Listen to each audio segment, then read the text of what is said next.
hope you are enjoying it and making the most of it. Energy and environmental protection are two sides of the same coin. We must invest in clean energy sources and reduce our environmental footprint to ensure that future generations will enjoy a healthy and sustainable planet.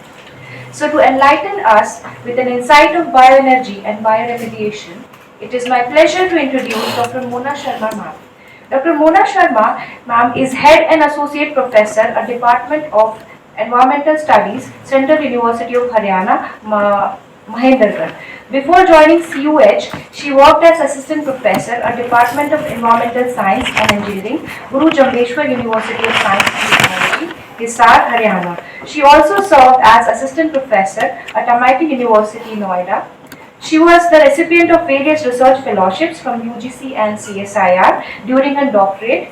She has several publications in international journals with high impact factor and also in proceedings of international and national conferences and seminars. She has done postgraduate diploma in industrial safety management from GJUSNT, Hisar, and was the gold medalist. She was associated as a member of the editorial board of the many international and national journals. Her area of interest include biohydrogen production using green algae and cyanobacteria, algal nanoparticles for wastewater treatment. So I invite Dr. Mona Sharma ma'am for her talk on photobiological hydrogen production and bioremediation of emerging contaminants and integrated approach. Thank you so much, Carol, for such a nice introduction. First of all, I would like to thank the organizers, and my special thanks goes to Dr. Kiran Bala and her team for providing this wonderful opportunity to interact with you all. She is not only she is my teacher, she is my advisor, mentor.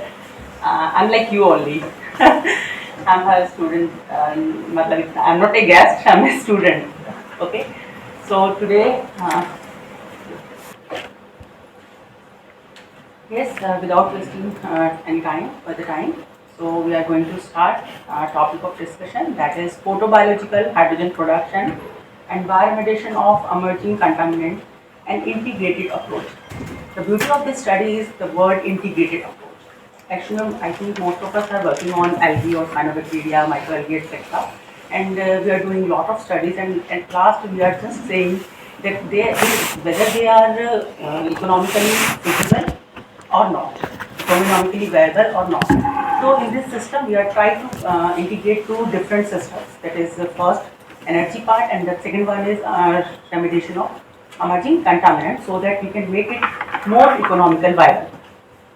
So the purpose of the studies, or you can say the major aim of the studies, to integrate the photobiological hydrogen production, and after the production of hydrogen, the biological waste, which we are considering as waste, we are reutilizing this waste for the further studies for the bioremediation of emerging contaminants, and here I am talking about only dyes from the textile industries. So as we all know that economy of any country, or you can say living standard of living, it basically depends on the energy consumption rate, that how much energy is consuming per capita, so that here we can again cut the energy based upon fossil fuels. So there are number of other demerits are also associated in the consumption of fossil fuels, like your release of carbon dioxide or other SOx NOx gas, which deteriorate the urban air quality, as well as it creating the problem of global warming, or you can say ultimately climate change. So, and the one more thing is associated with this economy is that this source is non-renewable in nature.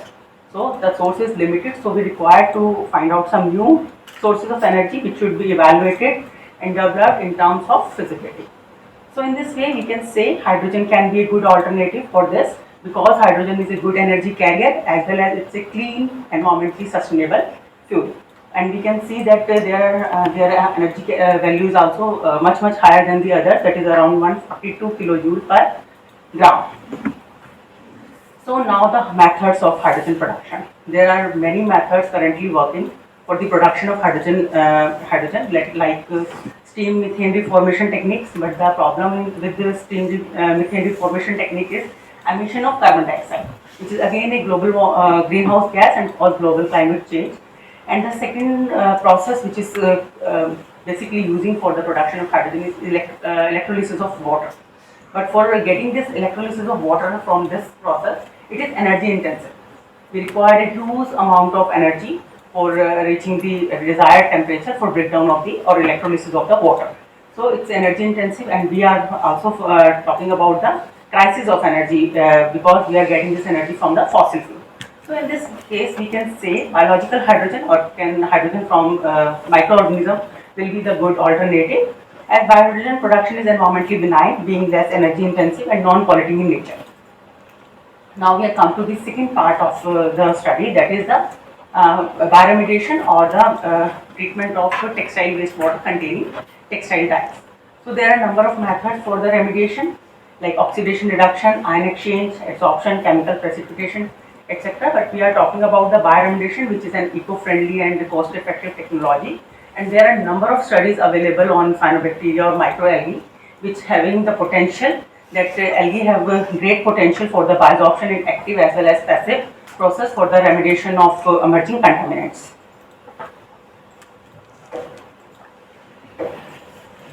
That is not going up.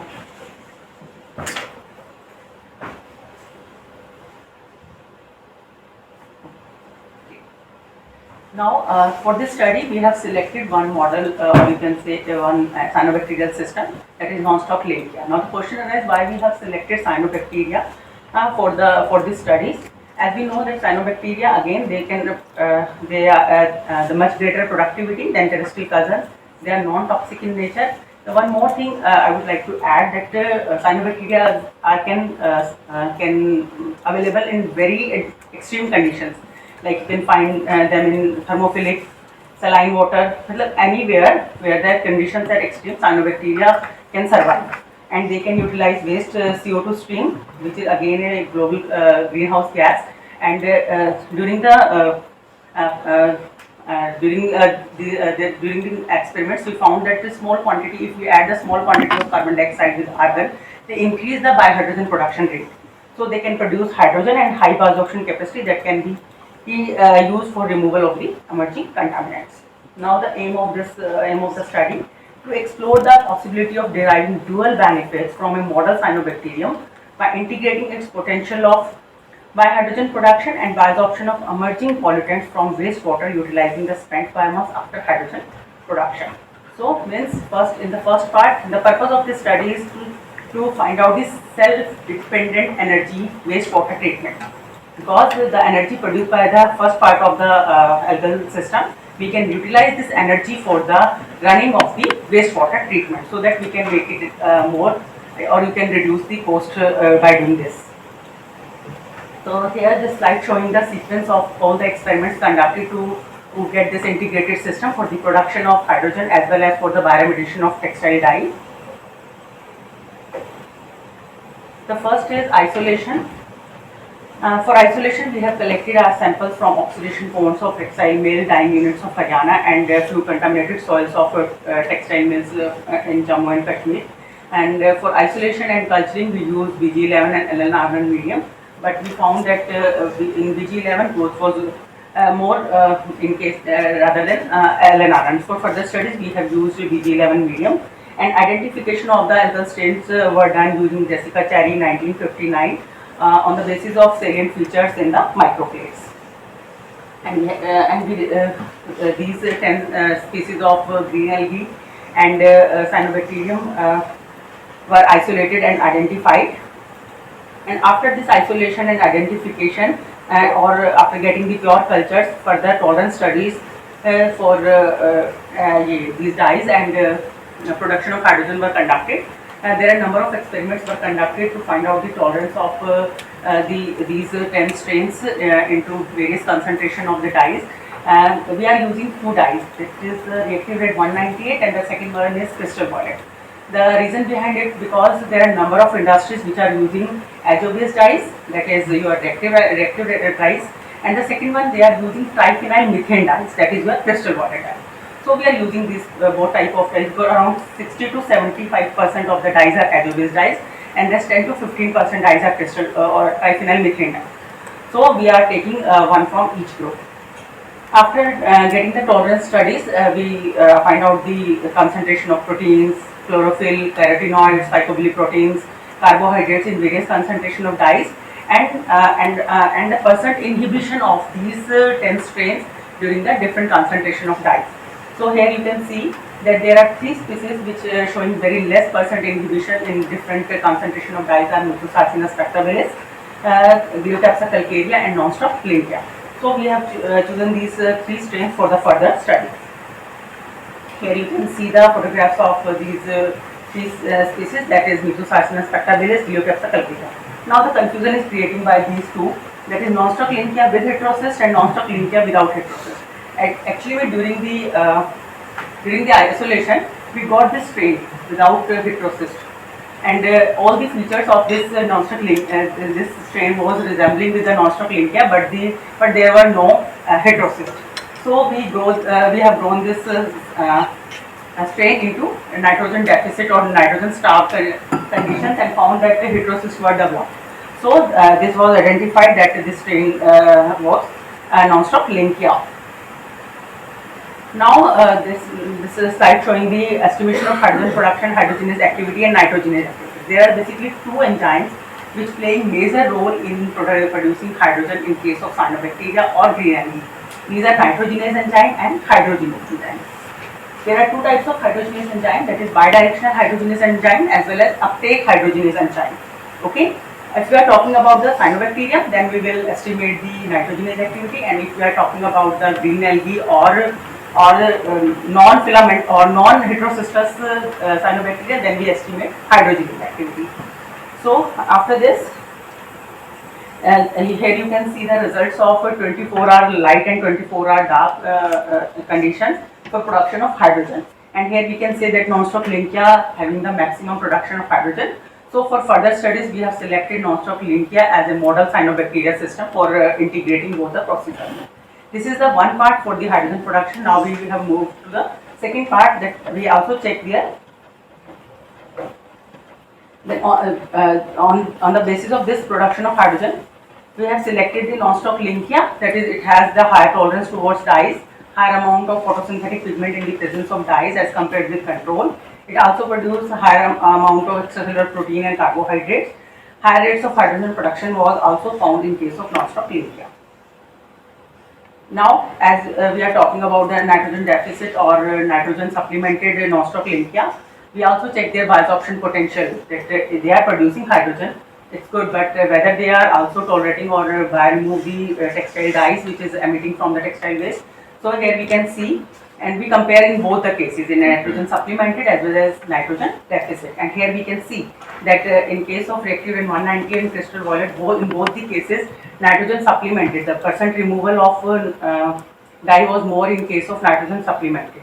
So, and again, here in non-stop Clintia, the hydrogen production rate was also determined in case of nitrogen supplemented and nitrogen starved. Again, we got better result in case of nitrogen supplemented. So, what you have concluded from this? What you have concluded? They are growing better, they are doing better in case of nitrogen supplemented. Even they are heterocystous cyanobacteria, but still they are doing better in case of nitrogen supplemented. Then nitrogen starved. अरे मतलब है कि अगर आप prepared readymade food किसी को दे दोगे ना तो कोई भी काम नहीं करना चाहता लाइक इंडियंस है ना। If you give any something readymade to the anyone, he or she or you can say even cyanobacteria don't want to do the work, okay, so that they are performing better in case of supplemented. So we have decided that for further studies we use supplemented because we want better result for the biohydrogen production as well as for the bioremediation. Okay, as we are talking about enzymes, basically two enzymes involved, but in our case we are using both type of supplemented and the starved condition. So we are estimated both the activities, nitrogenase as well as hydrogenase. But again we found that hydrogenase activity is much higher than the nitrogenase activity. So we have decided that all the experiments will be conducted in the nitrogen supplemented solution only. So after the selection of strain, biomass culturing or mass culturing were started, and then we conducted experiments for checking the immobilization of the culture. Why we immobilize the culture? Actually, entrapment of the cyanobacteria in different immobilizing matrices, it provides strength to the strain. Okay, there are two basically when we are doing the hydrogen production experiments, we facing that in free form clumps of biomass were created, as well as their mechanical strength also decreases. So we tried some immobilization matrices like alginate, polyvinyl alcohol, alginate cross-linked with butyraldehyde, carrageenan, and across.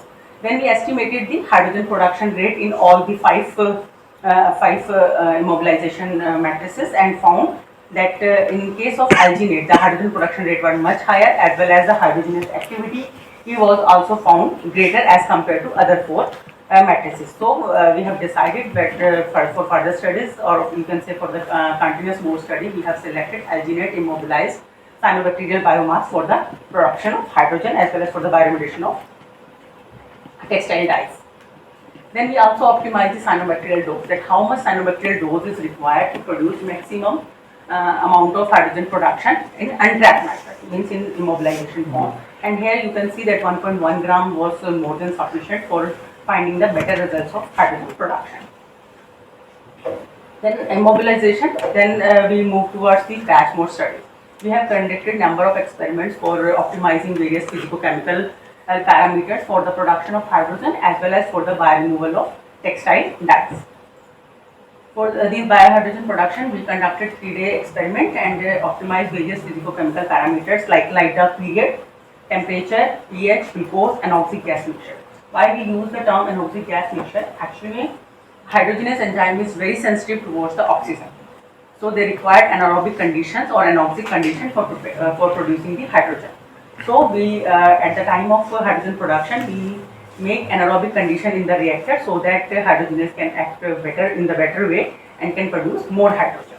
So we also optimize the concentration. Can we use argon with carbon dioxide so that we can try to solve the another problem of emerging carbon dioxide from different industries. So in this we found that only the small quantity of carbon dioxide can enhance the hydrogen production rate. And so the optimized concentration was 10:2, that 10 parts of argon and 2 parts of carbon dioxide. And after the production of hydrogen, the biomass, that is the spent, we are using the term spent biomass, not waste, because we are reutilizing this biological waste for further studies. So we use this spent biomass for the optimization of various physical chemical parameters for the more bioabsorption potential or for enhanced bioabsorption potential of the cyanobacteria. In this we optimize pH, contact time, and the concentration of the textile dye. And for optimizing these physicochemical parameters, we use to response surface methodology, that is Box-Benneken model and central composite design. Box-Benneken for the reactive rate 198 and central composite design for the crystal violet.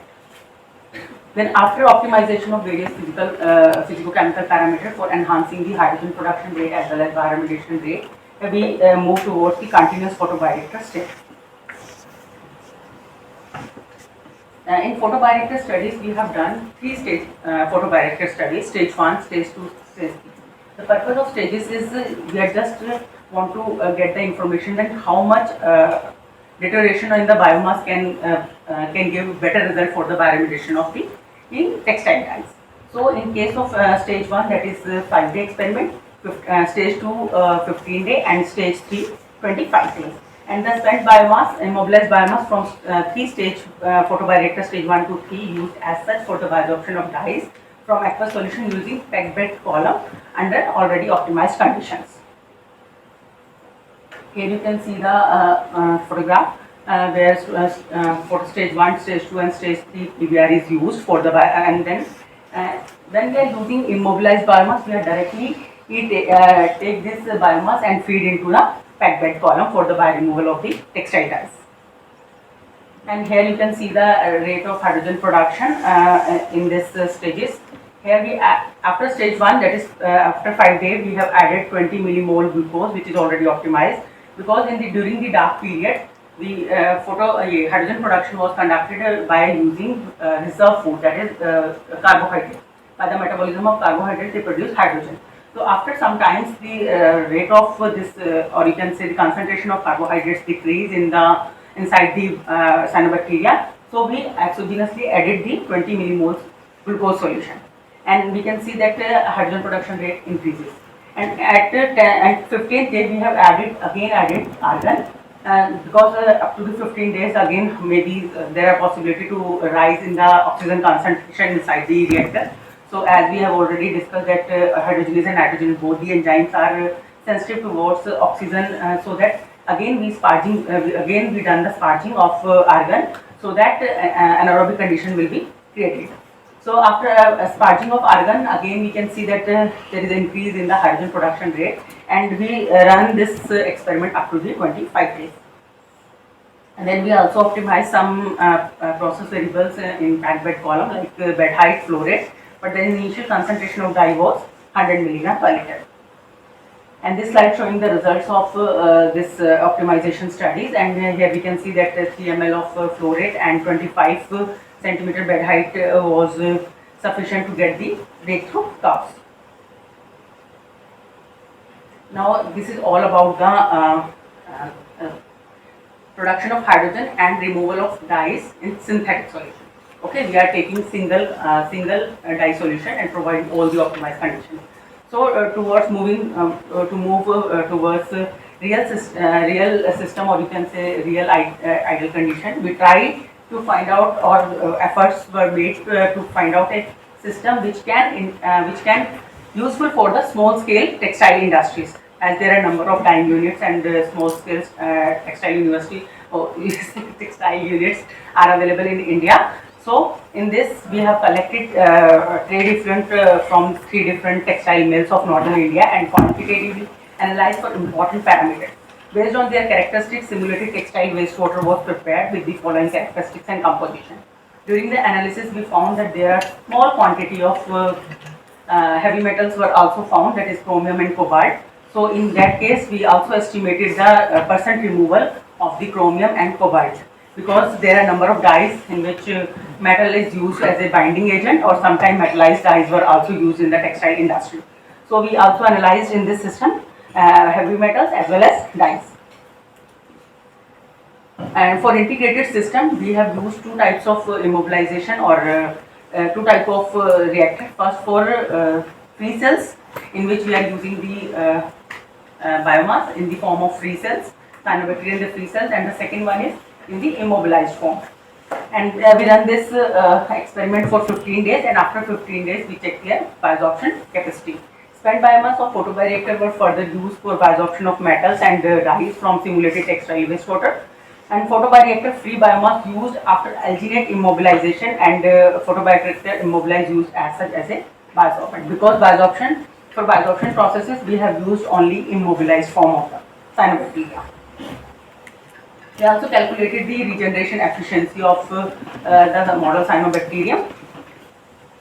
Then here is the photograph showing that immobilized photobioreactor as well as free photobioreactor, and after the production of hydrogen we just collected the biomass from immobilized photobioreactor and feed into the columns, and in case of free we immobilize into alginate beads, and then we use or feed the column.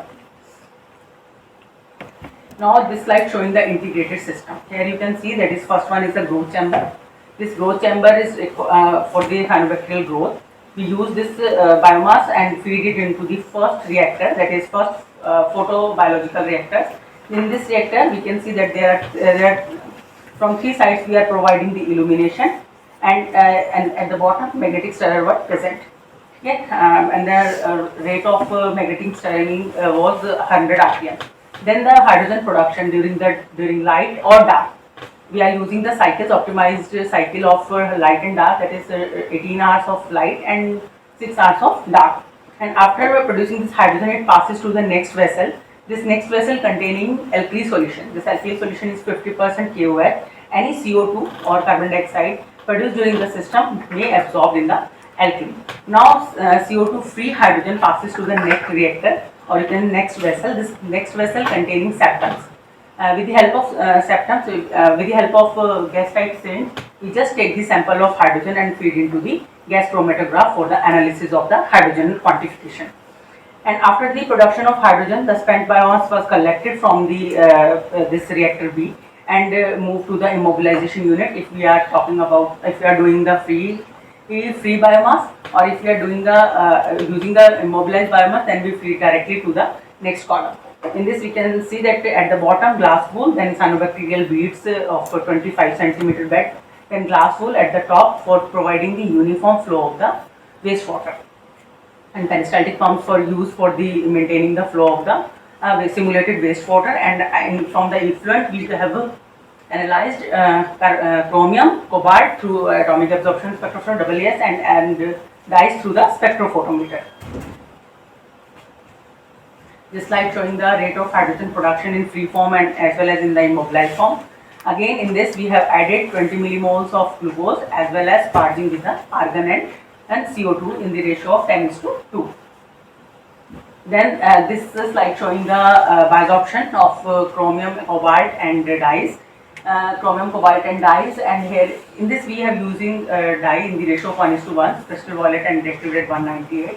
And but what was there? In case of immobilized, we can run only one cycle. After first cycle, the system was hampered because their strength was decreased. But in case of free biomass, when we are using free biomass and then immobilize into the alginate for the bioremoval process, the results were very good. So now come to the analysis part. For hydrogenase activity and for hydrogen production, we use gas chromatograph, and we are using this. First one is the your inert gas. Gas, we are using nitrogen gas as a inert gas for mobile phase. Then column, we have used 13x C molecular column and having the temperature 75 degree. Then your TCD, thermal conductivity detector, at the temperature 150 degree. And then here you can see that how we can get the peaks through the gas chromatograph. There we can see three types of peaks: medium, small and large, like this. Okay, largest, smallest and medium. Now the next one is for analysis of dyes, we have used spectrophotometer, and here you can see that working of spectrophotometer. The principle of spectrophotometer is based on Beer's law, that amount of incident light absorbed by the sample is directly proportional to the concentration of the samples. So here you can see monochromator, light passes to the solution and absorbed light will be estimated to find out the absorption of that particular sample. Now the conclusion of the study: it is possible to integrate hydrogen production in photobioreactor with a packed bed bioabsorption column on lab scale for removal of metals and dyes. Sustained and enhanced hydrogen production at average rate of 101 micromole per hour per milligram chlorophyll A for 15 days is achieved by glucose supplement and anoxic gas sparging using free cyanobacterial biomass. The spent biomass from the photobioreactor dried and immobilized prior to its use as a bioabsorbent is more effective in removing the toxic metals and dyes up to 3 adsorption-desorption cycles. Studies on multiple sets of the photobioreactors coupled to bioabsorption reactors are recommended before scale-up of the system to ensure continuous hydrogen production and bioabsorption of pollutants from the wastewater. Thank you.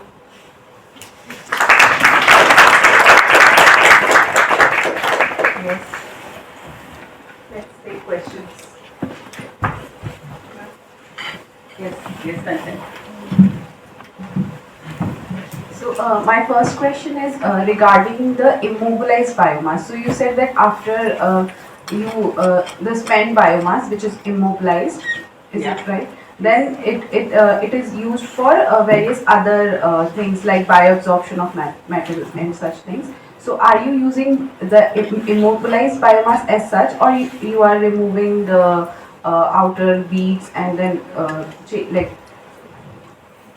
We are using as such. The biomass which we received after the production of hydrogen, we just dry it at 80 degree Celsius temperature, and this dry biomass is used for making the immobilized beads. and these beads as such used for the biomass. The amount of biomass used for the producing the beads were around 0.1 gram, and the diameter of the beads around 3 mm. Okay, ma'am. And ma'am, one more question. When you are supplementing the glucose to the cells, have you checked, like, have you ever felt that the pH was dropping, and because of that the process was hampering? Yeah, we optimize this various concentration of glucose around 10, 20, 30, 40, 50 millimoles of glucose. But there was no difference in the pH. No, because during hydrogen production we are not facing any fluctuation in the pH. So there is no change in the pH after adding 20 millimoles of glucose. And ma'am, have you checked the utilization of glucose or the uptake of the glucose by the cyanobacteria? No. Because we are only checking the impact of adding of glucose on production of hydrogen. Okay, thank you. And the rate of hydrogen definitely increase after adding the exogenous glucose solution. Thank you, ma'am. Thank you. Yes, anyone else? Yes, Karan. Thank you, ma'am, for your presentation. First is in your flask experiment, how you were harvesting nitrogen, how you were checking that how much Simple contribution filtration method. from cells. From to cells. Yeah. Okay. Okay. And ma'am, other one is in your setup, there was a growth chamber in it. So were the cells growing constantly inside it? You were putting No. It is a 7-day-old suspension. So when cells were dying, so were you harvesting or taking out of them? Actually, we were not checked this thing. It is very important. I think during the next experiment we will do. But what we have done during this entire hydrogen production system, daily we check their chlorophyll content. We are taking a 1 ml suspension from the chamber and we analyze the chlorophyll content. Just to check the growth of Growth, yeah. Okay. You're done. Thank you, ma'am. Yes. Thank you, ma'am, for the presentation. Ma'am, my question is, compared to your normal growth in the media, the bioabsorbed cyanobacteria, was there any difference in the growth, the biomass, wet biomass, or the metabolites? Was there any change in the behavior of that species? During Other than the hydro? During bioabsorption process. During the normal, like in PBR, photobioreactor, you compared both. Immobilized as well as free biomass. Yes, ma'am. Then what is your question? My question is, ma'am, was there any difference in the biomass growth of that biomass of that species? No, actually, we have observed that there is no growth as such growth of biomass during the hydrogen production system. We are talking about that 15 days in which Yes, we are ma'am. comparing the hydrogen production rate. Yes. Yeah, there is no difference. The biomass suspension was the total dry biomass remains same. Question?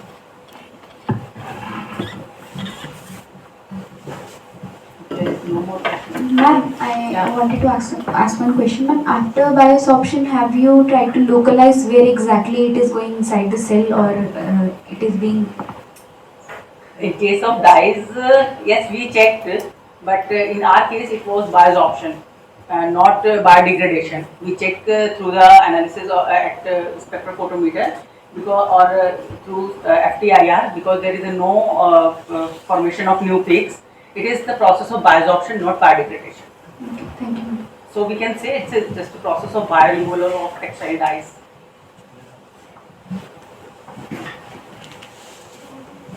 Thank you, ma'am, for nice presentation. Actually, I have two queries.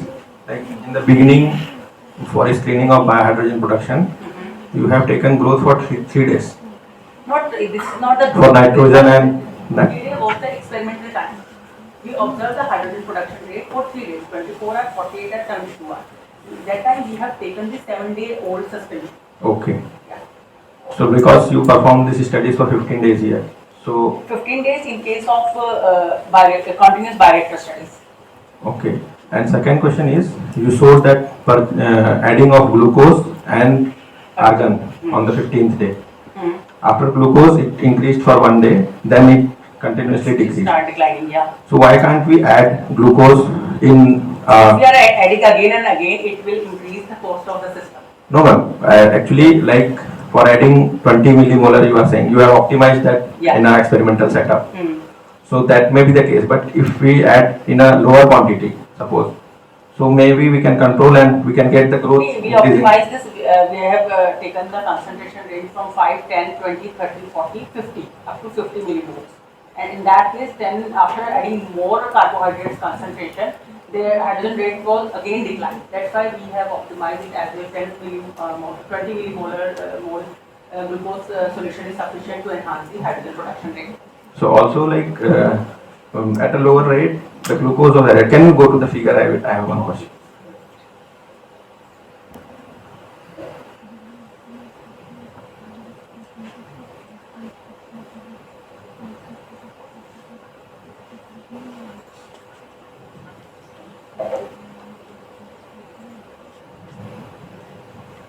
Yes, ma'am.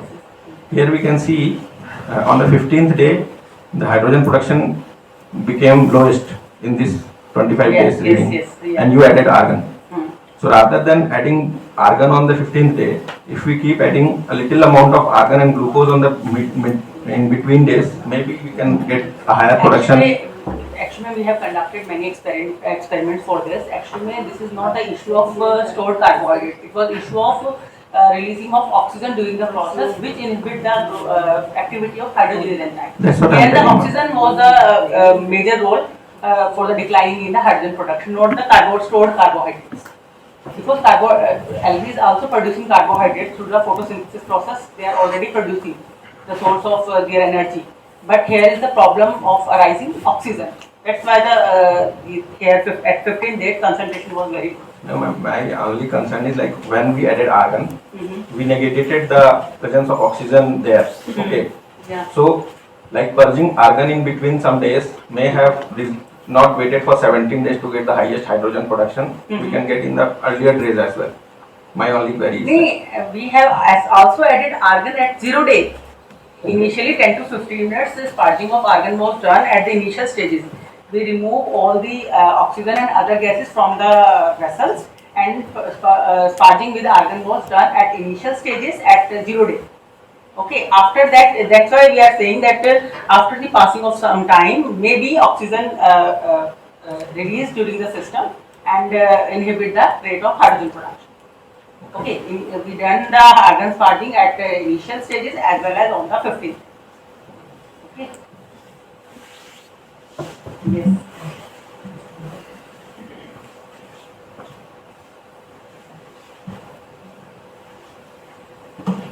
अगर आप अगर आप 0 day पे argon से sparking नहीं करेंगे ना तो प्रोडक्शन रेट होगा ही नहीं क्योंकि oxygen free environment is very important for producing hydrogen from sun. I agree that. I have no doubt on that. I have only queries like for 20 days, 25 days we have done the experiment. So in between, waiting for 15 days to add the argon, because maybe oxygen we produce in 5th day also, 7th day also, 9th day also. So if you put small amount of argon in 7 days or say 15 days or 21 Actually, days. here we again compare at 15 days the production level decrease even at the 5th day. That's why we have added again argon. Okay. Thank you, ma'am. I have one question. Have you just calculated the production of hydrogen, or you store any? We have just calculated or estimated the amount of hydrogen produced. We are not storing it right now. Even still, we are not storing it or transporting it. Okay, ma'am. And the second question is, you are taking wastewater, right? You take just effluent or any kind of sludge, ma'am? No, we have just simulated wastewater. Okay. Initially, we were doing all the experiments on synthetic solution of reactive red 198 or crystal violet dye, and at the last, in integrated system, we use simulated wastewater, not real wastewater. Okay. Thank you. But the properties are similar to the trade effluent coming from the experiment. Thank you, ma'am.